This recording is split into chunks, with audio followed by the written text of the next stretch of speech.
Un foie gras, s'il vous plaît. Oui, chef. On envoie. Fais-moi marcher un scraille qu'on rajoute aux 6 autres, soit 7 scrailles, s'il te plaît, Tim.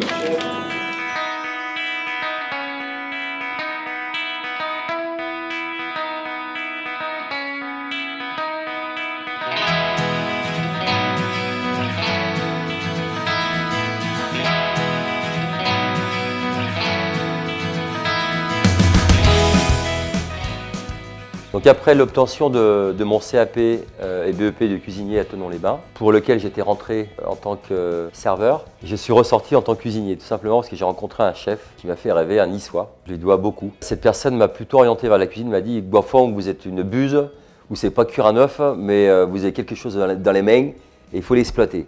Continuez dans le métier, vous allez vous prendre des coutures derrière au début, mais vous allez persévérer. » Donc ça a été un facteur déclenchant pour moi. J'ai intégré le restaurant du Studio Manière au Beau de Provence. Donc travail de brigade, très dur. Avec moi, petit jeune, ayant en ma possession un BEP et un CAP, côtoyant des apprentis, et c'est là que c'est important, côtoyant des apprentis qui étaient formés sur place, qui avaient 1 an de métier, je me suis senti complètement largué, puisque les heures de pratique dans le milieu scolaire sont beaucoup plus faibles que dans le milieu de l'apprentissage. J'ai réussi à force de courage, de ténacité, à combler ce manque, ces défaillances techniques, pour arriver à un niveau correct. Je préfère ça là que l'autre au rouge. Elle est sympa. Donc, on va terminer comme il faut. Alors Tim, mon Timothéo, il m'a été conseillé par un confrère, puisque Radio Casserole fonctionne bien.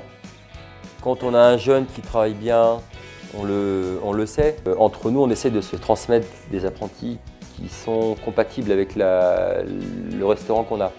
Timothéo, c'est un garçon qui a démarré chez Fred Martin, à la tabagésienne, qui avait déjà un gros potentiel, puisque c'est un gars qui a un gros mental, donc qui est persévérant, qui est obstiné, qui est joyeux. Ses petits défauts, moi j'essaie de les gommer plus ou moins au quotidien, mais c'est quelqu'un d'enjoué et de sérieux en même temps, donc il correspond bien à la philosophie de la maison.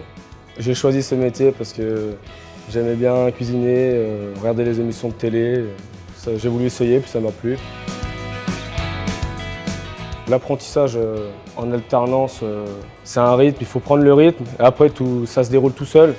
Mais c'est vrai que les 2 premiers mois, c'est quand même difficile parce que ça change de l'école, on est au boulot. Les avantages qu'on a avec cette formation, c'est qu'on est rémunéré, qu'on est moins souvent à l'école. Il a fait les qualifs pour être meilleur apprenti de France. Il a passé tous les barrages, il est allé en finale, il a perdu, mais il a gagné en maturité et en expérience, puisque un concours quel qu'il soit nous permet de nous auto-évaluer et surtout de nous comparer aux autres. Après on s'entraîne beaucoup, je me suis beaucoup entraîné les jours de repos. C'était un investissement personnel. Et ensuite, le jour du concours, on a le stress, mais une fois qu'on commence, on est dedans et on oublie tout, quoi. C'est pareil que pour un club de rugby comme Oyonnax. Nous, on s'entraîne, je m'entraîne pour faire mon plat. Eux, ils s'entraînent pour le match. Le match, nous, c'est équivalent à l'épreuve du concours, quoi. Du coup, c'est de l'entraînement, c'est pareil. Ça m'a donné envie de recommencer à refaire des concours. Pour la réussite personnelle, c'est toujours bien d'avoir gagné des concours si, ça m'a fait grandir.